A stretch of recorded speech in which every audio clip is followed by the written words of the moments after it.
नमस्कार विद्यार्थ्यांनो, माझे नाव माद्री राजभर आहे. मी तुम्हाला हिंदी हा विषय शिकवणार आहे. आज विद्यालय तुमचं स्वागत करत आहे.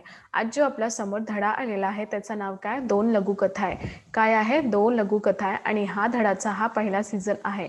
तर चला बघूया या सीझनमध्ये आपण काय पाहणार किंवा काय करणार आहे. तर चला बघून घ्या. बघा, पहिले आपण बघणार आहे की लेखक यांचा परिचय. धडामध्ये आपण पहिला बघणार आहे लेखक यांचा परिचय. तर लेखक कोण आहे? हरी जोशी. कोण आहे लेखक तुमचा? हरी जोशी. आता आपण यांचा परिचय बघणार आहे. तर नीटप्रमाणे ऐकून घ्या. जन्म 1943 खुडिया मध्य प्रदेश. जन्म 1943 खुडिया मध्य प्रदेश. परिचय सेवानिवृत्त प्राध्यापक हरी जोशी जी की साहित्यिक रचनाएं हिंदी की लगभग सभी प्रतिष्ठित पत्र पत्रिकाओं में प्रकाशित हो रही है. तर यांचा जन्म कधी झाला? 1943 मध्ये. कुठे? खुडिया आणि मध्य प्रदेश. म्हणजे यांचा परिचय आहे जे सेवानिवृत्त प्राध्यापक हरी जोशी यांची जे साहित्यिक रचना आहे त्या हिंदी म्हणजे लगभग सगळं प्रतिष्ठित पत्र किंवा पत्रिका हा प्रकाशित होऊन जात आहे. त्यांचा आपका गोयनका सारस्वत सम्मान वागीश्वरी सम्मान प्राप्त हुए हैं आणि त्यांना 2 सम्मान प्रभावित होलेले आहे किंवा प्राप्त झालेले आहे. कोणकोणता आहे ते सम्मान? आहे गोयनका. कोणता? गोयनका सारस्वत सम्मान आणि बघा, इथे यांना 2 सम्मान प्राप्त झालेला आहे. कोणकोणता सम्मान आहे? तर पहिला जे सम्मान आहे त्यांना काय म्हणतात आपण? गोयंका सारस्वत सम्मान आणि जे दुसरा आहे त्यांना म्हणतात आपण वागीश्वरी सम्मान प्राप्त झालेला आहे. याची प्रमुखरित्या कोणती आहे? पंखुरिया, यंत्रयुग, अखाड़ों का देश, भारत का राग, अमेरिका के रंग आदि. तर हा सगळं त्यांची प्रमुखरित्या आलेली आहे. कोणकोणती? पंखुरिया, यंत्रयुग, आखाडो यांचा देश आणि भारतचा राग आणि अमेरिकाचा रंग आदी. हा सगळं त्यांची प्रमुखरित्या दिलेली आहे. तर अजून काय आहे बघून घ्या. बघा, आता आपण पाहणार आहे की गद्य संबंधी यांची कोणती बातमी आहे किंवा काय दिलेली आहे. तर नीटप्रमाणे ऐकून घ्या. ये 2 लघुकथाएं दी गई हैं. प्रथम लघुकथा में जोशी ने बताया है कि हमें बुरे काम का फल बुरा ही मिलेगा, अतः बुरे काम नहीं करने चाहिए. इथे जे गद्य संबंध दिलेले आहे त्याप्रमाणे 2 लघुकथा आहे. तर पहिल्या लघुकथामध्ये कवी म्हणत आहे की जे प्रथम लघुकथा आहे त्याबद्दल जोशीजी म्हणजे जे लेखक आहे त्यांनी सांगितलेले आहे की जेव्हा आपण म्हणजे जेव्हा आपण वाईट कामे करतात ना त्यांचं फल पण आपल्याला वाईट ही भेटणार आहे. आणि दुसऱ्या लघुकथामध्ये काय सांगितले आहे ते आता आपण बघणार आहे. बघा, दूसरी लघुकथा में आपने समझाया है कि कठोरता की अपेक्षा विनम्रता अधिक महत्वपूर्ण है. घमंडी का सिर हमेशा नीचे होता है, अतः हमें घमंड नहीं करना चाहिए. दुसरा जे इथे गद्य संबंधी दिलेला आहे किंवा कथा दिलेली आहे त्याबद्दल लेखक यांनी सांगितले आहे की दुसरी लघुकथामध्ये की आपण जी कठोरता, जी अपेक्षा, विनम्रता हा सगळं महत्त्वपूर्ण आहे. त्याबद्दल जे घमंडी होतात ना त्यांचं डोके सतेह त्यांचं घमंडमध्ये खालीही पडणार आहे. तर याबद्दल त्याने सांगितले आहे की आपल्याला घमंड नाही करायचं आहे. कळलं की नाही? हो. आता आपण पाहणार आहे धडा. तर चला धडा बघून घ्या. तुम्हाला हा सगळं कळलं? हो. बघा, आता तुमचा समोर धडा आलेला आहे. आता धडामध्ये आपण काय पाहणार, ते काय करणार ते आता आपण पाहणार आहे. तर चला धडा यांच्या सुरुवात करायचं आहे आपल्याला. आता आपण सुरुवात करणार आहे धड्याचं. बघा, बहुमंजिला इमारत की दीवार नींव से उठ रही थी. बहुमंजिला हे जे इमारत आहे, जेव्हा आपण बहुमंजिला म्हणजे नवीन जे इमारत तयार करतात त्याबद्दल हा दीवार जे आहे ते निवातून उठत आहे. म्हणजे जे पत्थर दगड हा चालत आहे ते खालीतून ऊपर उठत आहे. ठेकेदार नया था आणि इथे ठेकेदार जे म्हणजे जे आपण जे सगळं जे इमारतचं काम करतात त्यांना आपण ठेकेदार असंही म्हणतात. तर ठेकेदार हा इथे ना नवीन होता. भयभीतचा व 1 तगारी सीमेंट और 5 तगारी रेत के मसाले से ईंटों की जुड़ाई करवा रहा था. आणि ते नवीन होता म्हणून ते खूपच घाबरत होता आणि त्याबद्दल ते घाबरताना 1 तगारी म्हणजे 1 तगारी सिमेंट आणि 5 तगारी रेत यांचं मसाले तयार करून इटाचं जुडून काम करत होता. इटा हा जुडवायचं काम करत होता. अगले दिन अधिकारी महोदय आए आणि दुसऱ्या दिवशी दुसऱ्या दिवशी कोण आलेला होता? अधिकारी महोदय आलेले होते. कारण की ते नवीन आहे, त्यातच काम कसं करत आहे, कशाप्रमाणे करत आहे किंवा कसं चालत आहे, हा सगळं बघायला हे इथे आलेला होता. उन्होंने काम में प्रति घोर असंतोष व्यक्त की आणि जेव्हा त्यांनी आले आणि त्यांचं काम बघितले त्याबद्दल त्यांनी खूपच असंतोष व्यक्त केले.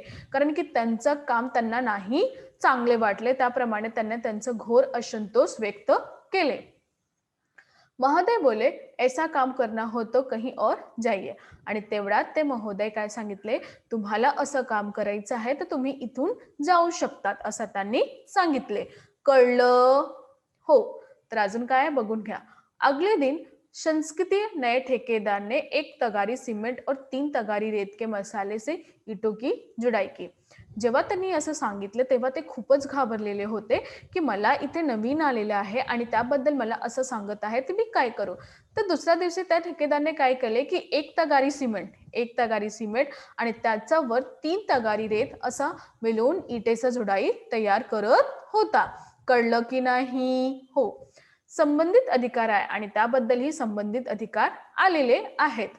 उन्होंने नींव की दीवार पर एक निगाह डाली. त्यांनी काय पाहिले की नींव जे आहे त्यांच्या निगाहावर एक निगाह टाकली. जे नींव ते बनवत आहे त्याच्याबद्दल त्यांनी एक नजर टाकली और गरम हो गए आणि त्याला बघूनही ते खूपच गरम झालेलं होतं, म्हणजे खूपच क्रोधातून आलेले होते. इस बार ठेकेदार को अंतिम चेतावनी दी आणि याबद्दल हा ठेकेदारला एकदम अंतिम चेतावनी दिलेली होती की तुम्ही असं प्रमाणे काय करत आहे आणि कसं प्रमाणे तो हा सगळं काम करत आहे, कारण की हो नवीन होता. यदि कल तक काम में पर्याप्त सुधार नहीं किया गया तो काम बंद करवा दिया जाएगा. आणि त्यांना काय म्हणाले की कालपासून तू हे जे कार्य करत आहे ते चांगल्या प्रमाणे नाही होणार तर तुमचं काम जे आहे ते बंद करवणार आहे असं त्यांनी त्यांना सांगितले. कळलं की नाही? हो. तर अजून काय आहे बघून घ्या. आता आपण इथे दुसरा पाहणार आहे. बघा, जब नए ठेकेदार की समझ में बात नहीं आई तो उसने एक अनुभवी ठेकेदार से समस्या पर उसकी सलाह चाही. हा सगळं चाललेला होता आणि त्याला असं काहीही नाही समजत होता की मी काय करू, कारण की ते नवीन होता. तर त्याने काय केले की त्यांच्यापेक्षा जे एक अजून ठेकेदार होता, जे अनुभवी होता, त्यांना हा सगळं माहिती झालेला होता.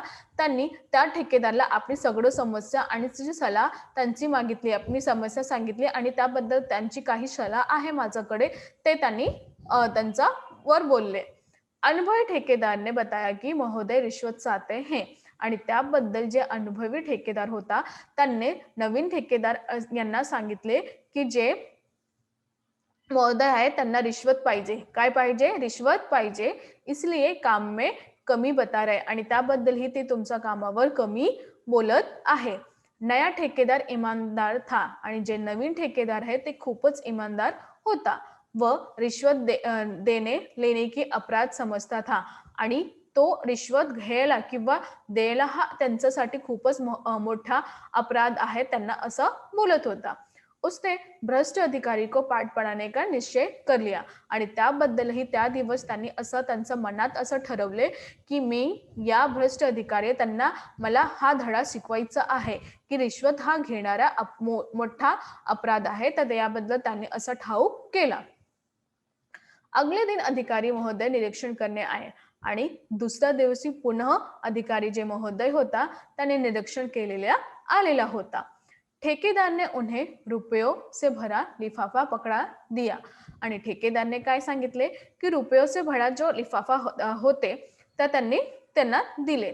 अधिकारी प्रसन्न होकर जैसे ही जाने लगे वैसे ही एकाएक वहां उच्च अधिकारी आ गए आणि त्याबद्दलही अधिकारी जे पैशाचा लिफाफा घेऊन चालत होता त्याबद्दलही त्याच वेळी तिथे मोठा अधिकारी आले आणि त्यांचा समोर किंवा त्यांच्या जवळ त्यांच्या साथ पोलीस पण आलेली होती आणि सगळं एकाएक आलेले आणि अधिकारी महोदय रिश्वत लेते हुए रंगो हाथ पकडे गए आणि जे अधिकारी होते ते महोदय रिश्वत घ्यायचा हा मोठ्या प्रमाणे हात पकडून गेलेला होता, कारण की ते इथे रिश्वत घेत होता आणि याप्रमाणे त्यांनी सगळं बघितले की कशा प्रमाणे ते रिश्वत घेत आहे आणि सगळं लोक इथे एकत्रित झालेला होता. वस्तुतः रात में ही ईमानदार ईमानदार ठेकेदार ने अधिकारी महोदय के खिलाफ उच्च अधिकारी के पास शिकायत कर दी थी. आणि हा सगळं कसं झालं तुमच्या मनात असं आलेलं आहे मला माहित आहे. तर याबद्दल मी तुम्हाला सांगणार आहे की एक दिवस पुनःही रात्री त्यांनी महोदय जे ठेकेदार होता त्याने उच्च महोदय अधिकारी यांच्याकडे गेलेले होते आणि महोदयचे खिलाफ उच्च अधिकारी के पास शिकायत कर दी थी. आणि जे मोठा उच्च अधिकारी होता त्यांच्या समोर हा सगळं आपली जी व्यवस्था आहे ते सांगितली होती आणि त्यांची शिकायत पण केलेली होती. उच्च अधिकारी ईमानदारी था आणि त्याबद्दलही जे उच्च अधिकारी होता ते इमानदारी होता. आणि अजून इतर मी तुम्हाला सांगणार आहे की जेव्हा उच्च अधिकारी इमानदार नाही होता तर हा सगळं नाही झालेला होता, परंतु ते इमानदार होता तर हा सगळं झालेला आहे. उन्होंने कहा कुछ एक भ्रष्ट अधिकारियों के कारण ही पूरे प्रशासन बदनाम होता है. आणि तेव्हा त्यांना काय सांगितले की एकही माणूस बद्दल जे सगळं जे भ्रष्ट अधिकारी आहे ना त्याबद्दल सगळं जे पुन्हा बदनाम होऊन जाणार आहे. म्हणजे एकही बद्दल सगळं बदनाम होऊन जाणार आहे असं त्यांनी सांगितले. उन्होंने भ्रष्ट अधिकारी को दंड दिलवाने का निर्णय ले लिया. आणि त्याच वेळी त्यांनी असं प्रयत्न केला किंवा पळणं केला की आम्ही सगळं मिळून जे भ्रष्ट अधिकारी आहे त्यांना आपल्याला दंड द्यायचा आहे आणि असा निर्णय पण त्यांनी घेतले. सच ही कहा है बुरे का काम बुरा नतीजा. आणि हा सगळं व्यवस्थित नीटप्रमाणे ऐकून घ्या की त्यांना खरंच सांगितले आहे की जेव्हा तुम्ही वाईट काम करणार आहे तेव्हा त्यांचा नतीजा पण तुम्हाला वाईट ही भेटणार आहे. कळलं की नाही? हो. ठेकेदार और उच्च अधिकारी की ईमानदारी का समाचार चारों तरफ फैल गया. आणि ठेकेदार यांचा उंच अधिकारी किंवा उंच इमानदारी यांचा समाचार जे होता ते सगळं तर्फे किंवा चारोतर्फ फैलून झालेलं पसरलेलं होता. कारण की त्यांची जी इमानदारीची जी परिभाषा आहे त्यांनी सगळ्यांना सांगितले, नीटप्रमाणे सांगितले. उनका सार्वजनिक समारोह में सम्मान किया गया. आणि त्याबद्दल त्यांचा सार्वजनिक समारोह इथे सन्मान केलेले होते. कारण की हा सर्वश्रेष्ठ महत्वाची गोष्टी आहे की तुम्ही जिथे पण जातात आणि तिथे लोक तुम्हाला सांगत आहे की नाही हे करा हे करा, कारण की तुम्ही त्यांच्यावर नवीन आहे. परंतु तुम्हाला असा आत्मविश्वास ठेवायला पाहिजे की नाही आम्ही हा सगळं नाही करू शकता आणि नाही करणार. कारण की जेव्हा तुम्ही करणार आणि जेव्हा तुम्ही हा सगळं करणार तर त्यांच्याशी आणि तुमच्याशी काय बदलाव आहेत का? नाही. जेव्हा तुम्ही सांगता ना लोकांना की आपल्याला बदलाव करायचे आहे तर सतत पहिला तुम्ही उभे राहा. जेव्हा तुम्ही उभे राहा तुम्ही सगळं परिवर्तन करणार तेव्हा तुम्हाला बघून सगळं परिवर्तन होणार आहे. तर याबद्दल इथे जेव्हा सांगितले आणि त्यांनी आपले उच्च अधिकारी बद्दल सांगितले. हा पण नवीन होता किंवा सगळं काम व्यवस्थित करत होता. तर याप्रमाणे यांना त्यांनी पकडलेलं. कळलं की नाही? हो. तर अजून काय आहे बघून घ्या. आपला धडा संपवलेला आहे. तर आज आम्ही काय शिकलो? आज आम्ही शिकलो की जेव्हा आपण वाईट काम करते त्यांचा नतीजा पण आपल्याला वाईटही भेटणार आहे. तर तुमच्या जीवनात कधीही असा येणार आहे की तुम्ही एकमेकाशी बोलून घ्या, एकमेकाशी सगळं व्यवस्थित नीटप्रमाणे ऐकून घ्या. आणि हा जे कार्य असतात ना रिश्वत करायचं, हा रिश्वत करण्याचं कार्य खूपच मोठ्या प्रमाणे वाईट आहे. कारण की आपण काय करते की एक दुसऱ्या व्यक्तीचं कमाई आपल्यासाठी ठेवतात. तर ते त्यांचा आत्मा किती रडणार आहे. कारण की ते मेहनत करताना आपल्या परिस्थितीबद्दल काम करताना ते सगळं घेतात आणि त्याबद्दल आपण काय करता की 2 मिनिटात किंवा 2 मिनिटात त्यांचे पैसे आपण आपल्याकडे ठेवतात. कारण आपल्या बातमीबद्दल. तर हा सगळं खूपच वाईट आहे. आपल्याला कधीही कोणाचं पण रिश्वत नाही घ्यायचा. कारण की हे कधी ना कधी आपल्या समोर येतही. आणि याबद्दल मी तुम्हाला पुन्हा सांगत आहे, कधीही अशा नाही करू द्या. धडाचं बद्दल आपण सांगणार आहे की कशाप्रमाणे त्यांनी आपली जी इच्छा होती ते प्रकट करण्यासाठी आपल्याला जे अनुभवी लोक होते त्यांच्याशी बातमी केली, सगळ्या लोकांची बातमी केली आणि सगळ्याचं मनात काय आहे ते पण ते जाणून घेतले. त्याबद्दलही हा सगळं कार्य होऊन जात आहे. तर याप्रमाणे तुम्हाला असा कधी वाटलं ना की तुम्हाला असं कार्य होणार किंवा तुमच्या समोर असं आहे, तर तुम्ही नीटप्रमाणे ऐकून घ्यायचं सगळंच आणि व्यवस्थितप्रमाणे आपला विचार करून घ्यायचा. जेव्हा तुम्ही विचार करणार तेव्हा तुम्हाला अजून सगळं व्यवस्थित नीटप्रमाणे कळणार आहे. तर विचार करून कोणताही कार्य करायचा. जेव्हा तुम्ही नाही विचार करणार तेव्हा ते काम सोपे नाही होणार किंवा चांगले नाही होणार. कळलं? हो.